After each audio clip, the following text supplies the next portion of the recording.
Hi, my name is Nahar Singh Rathod. I am a Salesforce developer.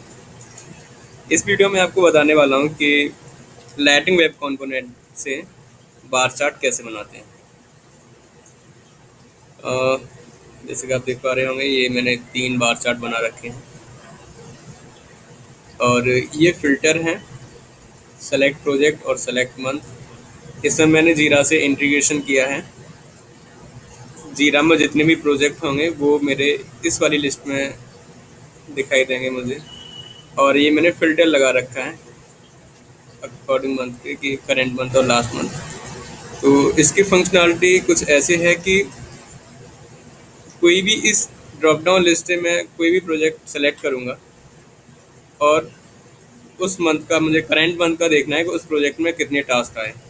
तो इसमें देखो दिखा रहा है ये 10 टास्क हैं जो कंप्लीट हो चुके हैं, और ये इसकी टास्क की कैटेगरी है जिसमें 9 टास्क हैं और 1 बग है, और ये इसकी प्रायोरिटी है। जो 10 टास्क हैं उन सब मीडियम प्रायोरिटी वाले हैं। तो अभी हम स्टार्ट करते हैं कि कैसे बनाते हैं। तो सबसे पहले मैं आपको कोड दिखाता हूँ।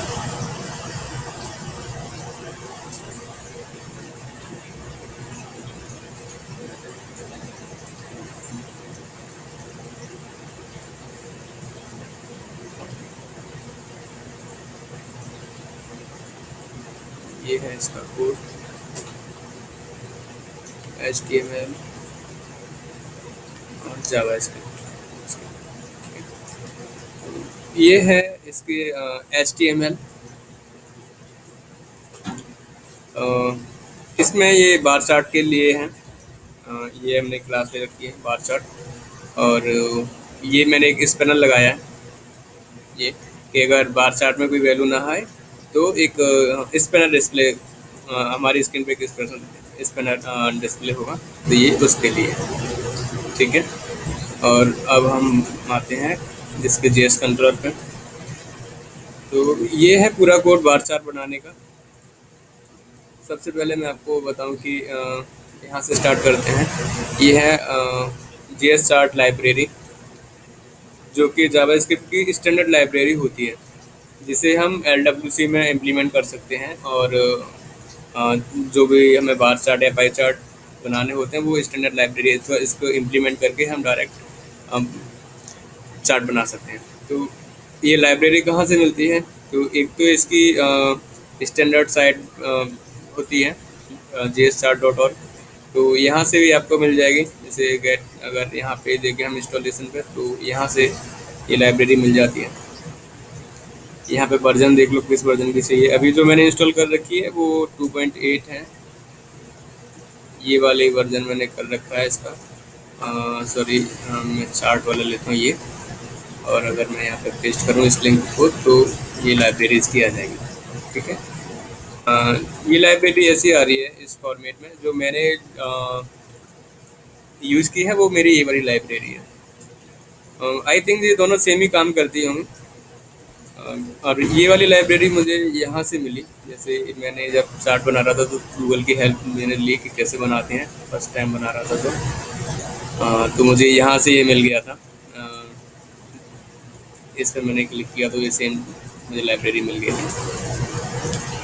तो ये था इसकी लाइब्रेरी। और अगर हम बात करें ये, तो इसमें यही है, ये इसकी स्टैंडर्ड लाइब्रेरी जावास्क्रिप्ट की। और ये सब स्टैंडर्ड होता है, ये आप जानते ही होंगे LWC में।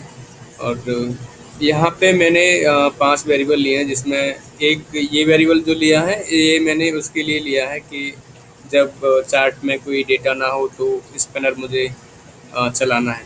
तो ये वेरिएबल मैं यहीं यूज़ कर रहा हूँ स्पैनर के लिए। ये वाला है वो, जब वो वैल्यू ना हो तो स्पैनर मेरा डिस्प्ले होगा इसके लिए। और ये जो 3 वेरिएबल हैं इसमें मैं चार्ट में वैल्यू पास कर रहा हूँ इनके थ्रू। इसमें चार्ट कलर, यानी कि जो मुझे चार्ट में कलर रखना है वो कलर की वैल्यू इसमें आएगी, लेवल इसमें आएंगे चार्ट के, और वैल्यू इसमें आएंगे। ठीक है, और ये एक मैंने वेरिएबल लिया है माई चार्ट, जो कि मैं चार्ट बनाऊंगा तो उस वेरिएबल चार्ट ऑब्जेक्ट को मैं इसमें होल्ड करके रखूँगा।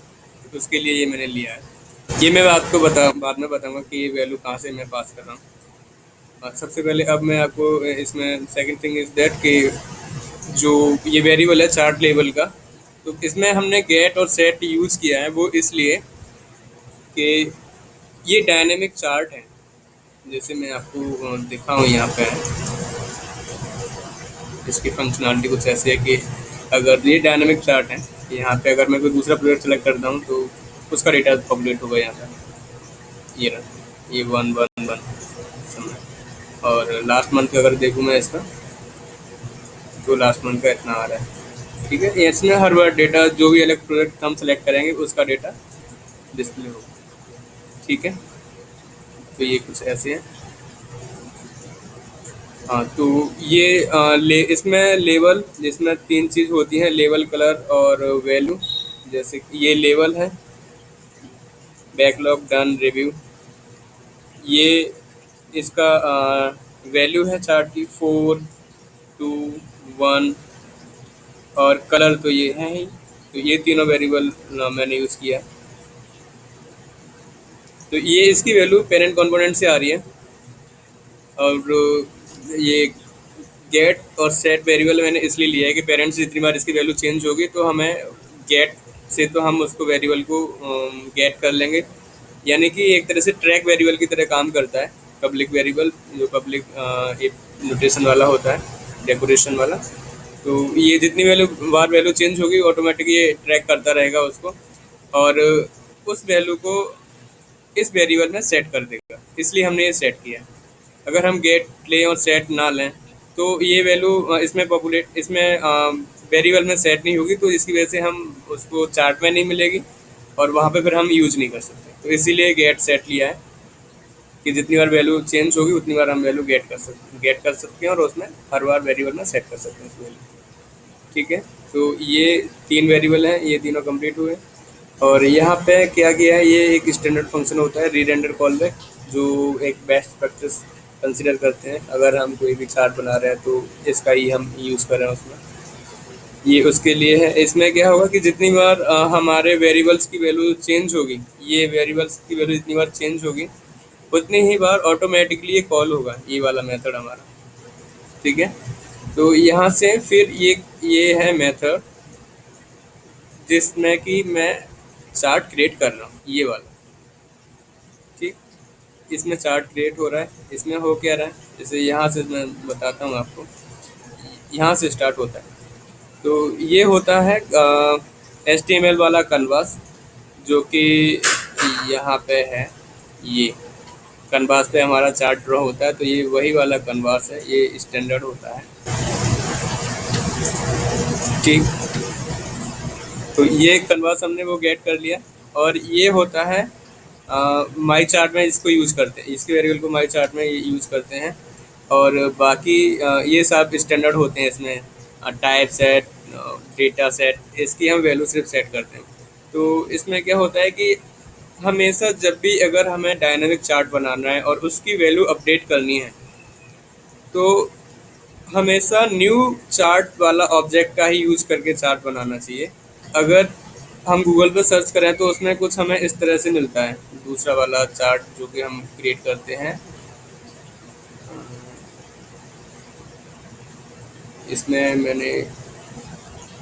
इसमें आई थिंक है नहीं, बट मैं अपने दूसरे वाले कॉम्पोनेंट में आपको दिखा सकता हूँ कि गूगल पर अगर सर्च करेंगे तो कैसे मिलेगा। ये होता है,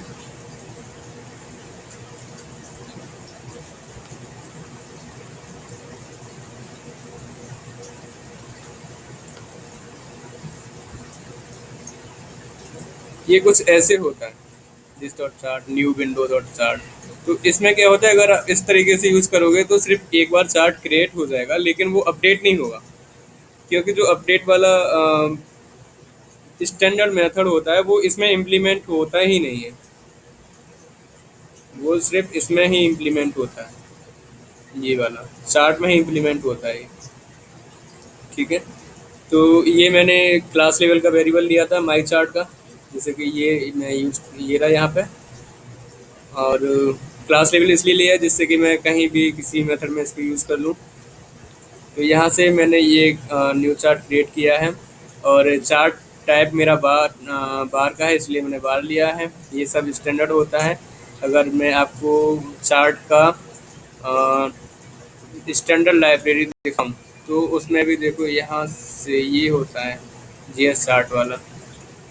अगर यहाँ पे आप देखोगे तो यहाँ पे आपको मिल जाएगा। ये सब स्टैंडर्ड होता है। ये कनवास वाला है, ये देखो यहाँ से ये सब इसमें स्टैंडर्ड है। ये सब स्टैंडर्ड होता है, सिर्फ हम इसमें वैल्यू सेट करते हैं। ठीक। तो इसमें मैंने क्या किया है, इसमें सबसे पहले ये लेवल ये होती है लेवल, ये वाली लेवल वो होती है जो लेजेंड पे हमें दिखाई देती है। तो इसको मैंने ब्लैंक रखा है। जैसे मैं दिखाऊं कि ये कौन सी की मैं बात कर रहा हूँ, क्या है वो, ये है लीजेंड होते हैं जो यहाँ पे दिखाई देते हैं हमें। इसके कलर एक्चुअली वो इसके कलर डिफाइन करते हैं। यहाँ पे ऐसे ब्लू कलर का एक साइन बना होता है ऐसे करके, और यहाँ पे उसका नाम लिखा होता है टर्न। और एपिक का यहाँ पे एक ये इस कलर का साइन बना होता है और वहाँ पे लिखा होता है एपिक। तो वो दिखाता है कि हमारी स्लाइड का कलर और वो क्या उसका उसकी लेवल क्या है, तो वो उसके लिए होता है लीजेंड। तो एक्चुअली मुझे डिस्प्ले नहीं कराने थे वो, इसलिए मैंने लेवल का ब्लैंक रखा है। ठीक। और दूसरा हो गया इसमें वैल्यू।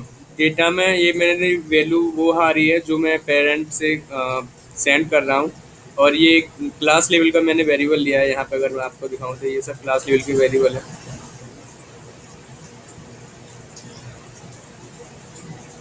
तो इसमें वो वाली वैल्यू पास कर दी है, और बैकग्राउंड कलर में मैंने कलर पास कर दिए हैं। और लेवल में मैंने वो लेवल वाली पास कर दी। लेवल इसमें जो ये वाली लेवल है, ये लेवल ये वाली लेवल होती है एक्चुअली, ये बैकलॉग डन इन रिव्यू, ये वाली चीज़ है उसके अंदर। ठीक। और ये लीजेंड मैंने डिस्प्ले नहीं कराने थे, इसलिए मैंने फॉल्स रखा है इसको। और नेक्स्ट थिंग इज दैट कि ये स्केल्स इसके सेट किए हैं मैंने, एक्स एक्सिस और y axis, beginning at zero, यानी कि ये ज़ीरो से स्टार्ट हो, ये ज़ीरो से स्टार्ट हो, ये जब भी ये ज़ीरो से स्टार्ट होंगे इसलिए ज़ीरो रखा है। अगर हम इसको अगर बिगनिंग एट ज़ीरो ना रखें, इसके लिए ना रखें, इसको पूरे को हटा दें, तो इसमें क्या होगा कि जो तुम्हारे एरे में वैल्यू आ रही होगी, जो चार्ट की वैल्यू होगी, यानी कि जो एरे में जितनी वैल्यू तुम्हारे आएंगी जो इस चार्ट में डिस्प्ले होंगी यहाँ पे, जैसे अभी इसमें 1, 1, 4, 2 ये 3 वैल्यू आ रही हैं उसमें। तो क्या करते हैं, अगर हम जीरो सेट ना करते तो एरे की सबसे छोटी वाली वैल्यू को उठाता और वो वहीं से इंडेक्स शुरू कर देता। यानी कि ये पहला वाला जो होता वो हमारा 1 होता, 1, 2, 3, 4, 5 ये ऐसे करके चलता। तो उसमें क्या होता कि फिर जो पहला वाला ये वाला है, पहला वाला ये हमें यहाँ पे डिस्प्ले होता ही नहीं, ये हमें ब्लैंक जैसा दिखता। अगर हम यहाँ पे कर्सर मूव करते तो वो दिख उसमें आता कि 1 है, लेकिन वो यहाँ पे नहीं दिखता। तो इसीलिए हमने जीरो से स्टार्ट किया है, जिससे कि ये हमारी जो वैल्यू है वो यहाँ पे दिखे। तो गूगल पे अगर सर्च करते तो ये मोस्टली मिलता नहीं है। ये तो मेन मकसद इसका यही था कि अगर जीरो हमें जीरो इंडेक्स से स्टार्ट करना है तो उसमें स्किल्स में एक्सेस इसके सेट करते हैं। और उसके बाद फिर हमने क्या किया है कि इसको चार्ट को अपडेट कर दिया है। यानी कि चार्ट में जितनी बार वैल्यू चेंज होगी, वैल्यू, लेवल और कलर, ये तीनों चीज़ें चार्ट में यूज हो रही हैं, और ये हर बार जितनी बार चेंज होंगी उतनी बार हमारा चार्ट अपडेट होगा। इस वेरिएबल का कोई यूज़ नहीं है, मैं इसको हटा देता हूँ। तो इससे क्या होगा, अपडेट वाला ये स्टैंडर्ड फंक्शन स्टैंडर्ड मेथड होता है हमारा, ये जो अपडेट है। और ये सिर्फ चार्ट में ही इम्प्लीमेंट होता है। अगर हम ये न्यू चार्ट बनाएंगे तभी इम्प्लीमेंट होगा। अगर कुछ कुछ अलग तरीके से हमने बनाया तो उसमें अपडेट नहीं होगा ये। तो ये होता है चार्ट का पूरा। अब इसमें मैं इसको कॉल कैसे कर रहा हूँ, इस वाले मेथड को, चार्ट वाले को, इसमें मैंने कई कंडीशन ले रखी है और उस कंडीशन 1 है तो ही कॉल होगा। वो इसलिए लिया है कि जैसे कि देखो यहाँ पे मैं स्टार्टिंग में कॉल करता हूँ इसको, तो इसमें क्या होगा कि जब फर्स्ट टाइम मेरा कंपोनेंट लोड होगा तो मेथड कॉल होगा। और जब इसमें वैल्यू क्या है, कुछ नहीं है यहाँ पे, तो वो कॉल नहीं होगा, यहाँ से वो कॉल नहीं होगा। वो फिर क्या है कि जो हमने लाइब्रेरी यूज की है जेएस चार्ट वाली, एक्चुअली जेएस चार्ट वाली लाइब्रेरी यूज होने के बाद तब हमको चार्ट क्रिएट करना है। अगर उससे पहले लाइब्रेरी यूज लोड नहीं हुई है और उससे पहले हम उसको कॉल कर दें तो हमारा चार्ट बनेगा नहीं, एरर आ जाएगा। तो ये जेएस चार्ट लाइब्रेरी हम यूज़ कर रहे हैं, इस जेएस चार्ट को, ये हमने एक स्टैटिक रिसोर्स बनाई है। मैं आपको दिखा दूँ, ये स्टैटिक रिसोर्स है मेरी, ये वाली जीएस चार्ट, और इसको मैंने नोटपैड पे डाल के सेव कर दिया था। अगर मैं आपको फाइल दिखाऊं तो ये निकल के आएगी। तो ये मेरी स्टैटिक रिसोर्स है। तो इसका यही है कि जब हमारी स्टैटिक रिसोर्स लोड हो जाए उसके बाद हमें उस मेथड को कॉल करना है।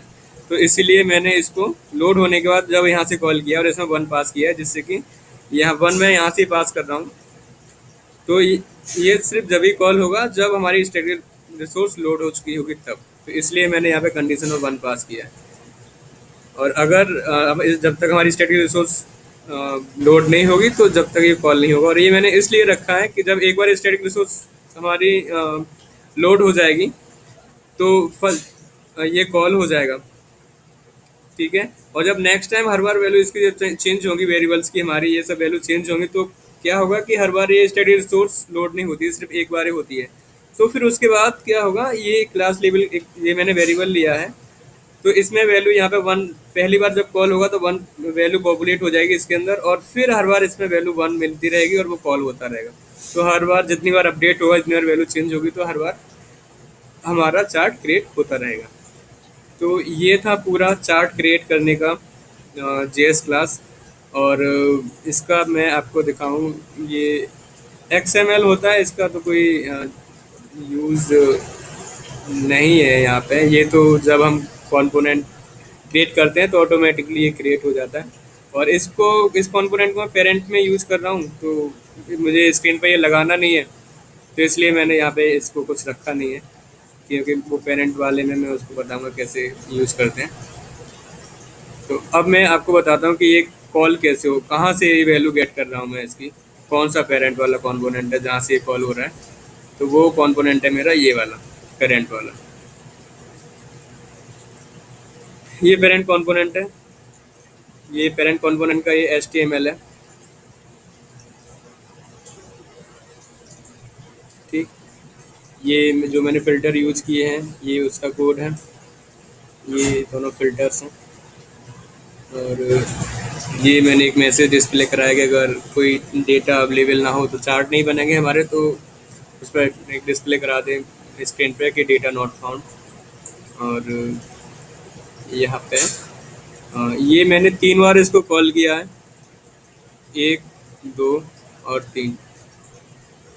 वो 3 बार इसलिए कॉल किया है क्योंकि मैंने 3 ग्राफ बनाने थे, इसीलिए मैंने इसको 3 बार कॉल किया है और इसमें अलग अलग वैल्यू पास करके सब में। तो सबसे पहले याद रहे कि जो हम मेथड चाइल्ड कंपोनेंट कॉल करते हैं तो, और उसमें कोई वैल्यू पास करते हैं, यहाँ से मैं पेरेंट से वैल्यू पास कर रहा हूँ, ये वाला वेरिएबल पेरेंट वाले कंपोनेंट में बना है। और तो इसमें ये इसकी वैल्यू यहाँ से मैं पास कर रहा हूँ, चार्ट लेवल में ये चली जाएगी, चार्ट वैल्यू में यहाँ पर जो है ये रे चार्ट लेवल, चार्ट वैल्यू, और ये था इसका ये वाला चार्ट लेवल, चार्ट वैल्यू और चार्ट कलर, ठीक है। तो ये हमेशा इफ़ कंडीशन के अंदर ही हम इसको कॉल करते हैं। अगर यहाँ पे बिना इफ़ कंडीशन लगाए और इसको कॉल करोगे तो ये कॉल नहीं होगा, क्योंकि ये सेल्सफोर्स की एक स्टैंडर्ड फंक्शनलिटी है कि जब भी हम चाइल्ड में कोई वैल्यू पास करते हैं तो वो पहले हमें चेक करता है यहाँ पे कि उसमें वैल्यू है या नहीं है। अगर नहीं होती है तो कॉल नहीं होता, अगर वैल्यू होती है तो कॉल होता है। तो इसीलिए जब भी मैंने इसकी जो वैल्यू पॉपुलेट कराई है, इसमें डेटा फिल करा है, वहाँ पे ही मैंने इसको ट्रू कर दिया है, तो इसको ट्रू मिलता है, तो ये हर बार कॉल हो जा रहा है। ऐसे ही मैंने तीनों में यही सेम किया है। वो 3 हैं और 3 क्रिएट किए हैं चार्ट बार, मैं आपको दिखाऊं। ये इसमें एक में क्या है, स्टेटस, यानी कि जो हमारे इस वाले प्रोजेक्ट के मिसलेनियस के जो लास्ट मंथ में कितने टास्क इसमें आए हैं, तो वो ये है कि इसमें जो टास्क हैं एक बैकलॉग में है और 4 कंप्लीट हो चुके हैं, 2 इन रिव्यू में हैं। तो एक इसका प्रोजेक्ट ये ग्राफ है, दूसरा इसकी कैटेगरी यानी कि जो टास्क हैं वो किस किस कैटेगरी के हैं। तो इसमें 6 टास्क हैं और एक एपिक है। फिर हमने उस टास्क की प्रायोरिटी बताने के जो टास्क है उसकी प्रायोरिटी क्या है। तो ये सारे टास्क इसमें मीडियम प्रायोरिटी के हैं। ठीक है, तो कुछ ऐसे है सब। और अब हम आते हैं यहाँ पे। तो यहाँ से ये तीनों कॉल कर दिए। अब मैं दिखाता हूँ आपको। इसमें भी मैंने एक स्पिनर लगा रखा है पेरेंट वाले में, कि जब कोई डेटा अवेलेबल ना हो तो ये स्पिनर हमारा चल जाए। नहीं, इन लोडिंग पे चलेगा ये, मतलब अगर डेटा लोड होने में कोई टाइम ले रहा है तब उसके लिए लगा रखा है। और ये है मेरा इसका पेरेंट वाले का कोड। तो इसमें मेरी एक क्लास है, उसमें ये वाला एक मेथड है।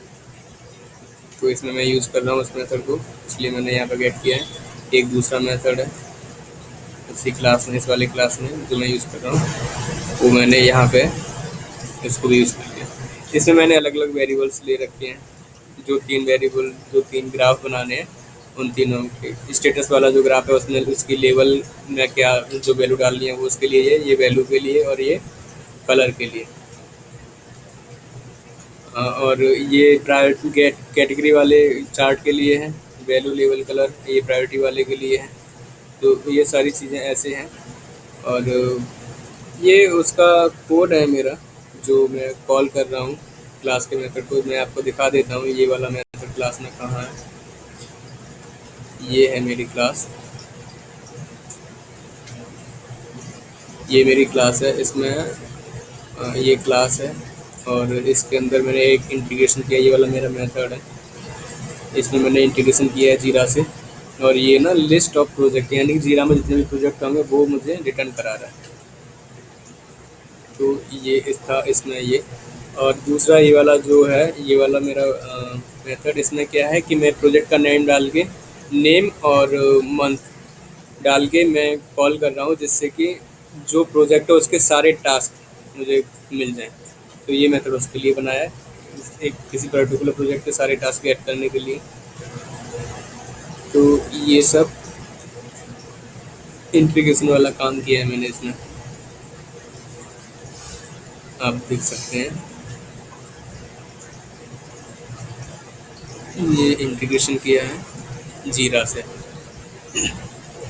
और यहीं से मैं डेटा पास कर रहा हूँ। मेथड जो कॉल हो रहा है वो यहीं से डेटा पास हो रहा है। ये है, ये है पूरा कंप्लीट इसका।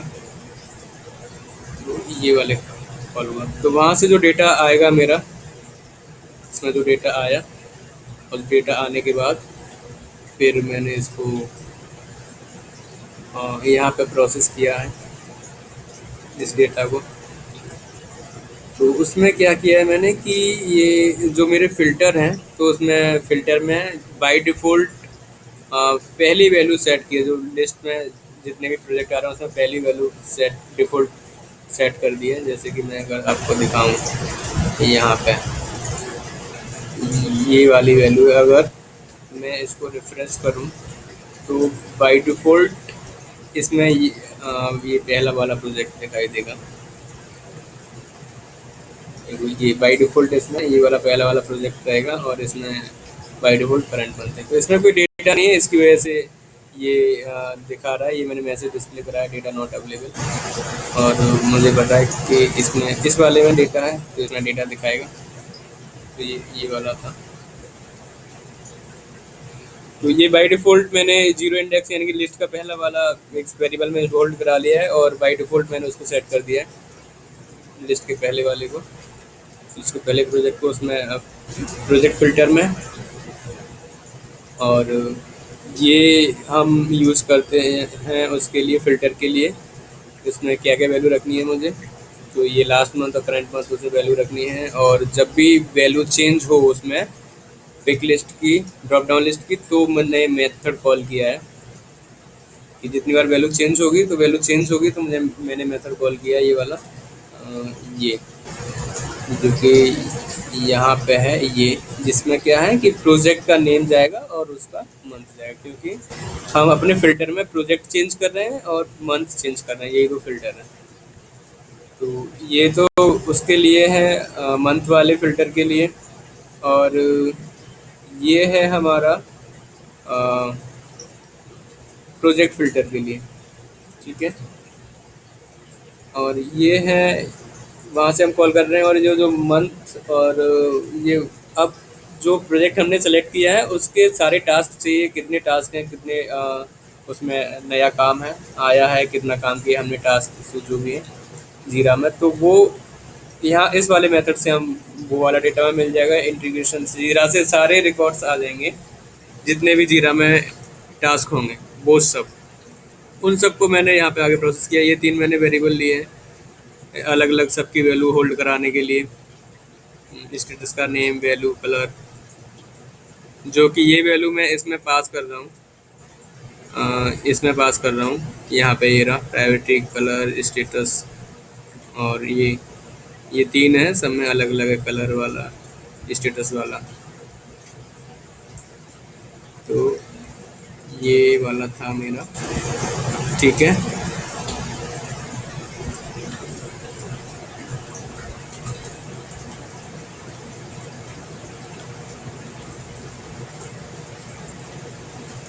यहाँ ये सब मैंने आगे प्रोसेस किया है इसमें, और जो वैल्यू है वो गेट कर ली है इसमें, एरे में फिल कर दिए हैं मैंने। और ये मैंने कलर के लिए रखा है, ये स्टेटस कलर के लिए, कि जो कलर उसमें आ रहे हैं, तो ये वो कलर मैंने डाल दिए हैं यहाँ से। कि जो मेरा पहला स्टेटस वाला जो पहला ग्राफ है, बार ग्राफ, उसके लिए मैंने कलर ये सेट कर दिए हैं। और इसमें 10 या 15 वैल्यू डाल दी हैं। अगर उससे ज़्यादा भी, अगर कितनी भी वैल्यू हो सकती है हमारी ग्राफ में, तो अगर 10 या 15 स्लाइड बाहर से ज़्यादा बनते हैं तो फिर मैंने डायनेमिक रखा है उसको। तो डायनेमिक में क्या होता है कि जितनी बार हम पेज रिफ्रेश करते हैं उतनी बार ऑटोमेटिक कलर चेंज होता रहता है। लेकिन इसमें जो मैंने रखा है वो परमानेंट है, मुझे चेंज नहीं करना था, इसलिए कि अगर 10 या 15 बार बनते हैं तो परमानेंट ही रहें, इससे ज़्यादा बनते नहीं हैं। अगर इन केस होता है तो उसके लिए डायनेमिक रख दिया है मैंने। तो ये स्टेटस ग्राफ के लिए था, ये कैटेगरी ग्राफ के लिए कलर थे, और ये प्रायोरिटी ग्राफ के लिए कलर थे। और जो वैल्यू थी, मैंने जो अभी वैल्यू उसमें भरी थी, वो मैंने क्लास लेवल वाले वेरिएबल इनमें डाल दी हैं, जो कि मैं यहाँ ये यहाँ पे यूज़ कर रहा हूँ मैं HTML में। मतलब मैं चाइल्ड को सेंड कर रहा हूँ, ये वाली वैल्यूज ये है, तो चाइल्ड को सेंड कर रहा हूँ मैं, और चाइल्ड प्रोजेक्ट यहाँ पे गेट कर रहा है इन वैल्यूज़ को। कौन सा था, ये वाला, ठीक है। ये वाली वैल्यू वहीं से आ रही है, यहाँ से, ठीक। तो ये था कंप्लीट चार्ट बनाने का ग्राफ। और ये है इसका XML। ये XML में मैंने सेट किया है लाइटनिंग ऐप रिकॉर्ड, और हम मतलब कि जो कंपोनेंट हम अपनी लाइटनिंग में सेट करते हैं तो उसमें बताना पड़ता है कि हम इस कंपोनेंट को कहाँ यूज़ करने वाले हैं। तो ये उसी के लिए है, मैंने इसको टैब बनाया है अभी, और वहाँ पे मैं इसको यूज़ कर रहा हूँ। और मैंने इसमें सब डाल रखा है, मैं इसको टैब पे भी यूज़ कर सकता हूँ, होम पेज पे भी और रिकॉर्ड पेज पे भी, इसलिए मैंने ये सब डाल रखा है इसमें। तो यही था मेन मकसद इसमें, ये था कि जो हमारा बार ग्राफ है, इसमें अगर सारी चीज़ें हम गूगल से सर्च करें तो वो एग्जैक्टली मिलती नहीं है। तो ये मैंने कुछ तो इम्प्लीमेंट करके सारी चीज़ें इसको कंप्लीट टास्क बना दिया है, ये पूरा काम कंप्लीट होता है इसमें। तो ये था हमारा इंटीग्रेशन जीरा के साथ, और इसमें हम LWC में चार्ट कैसे बनाते हैं वो पूरा सिनेरियो।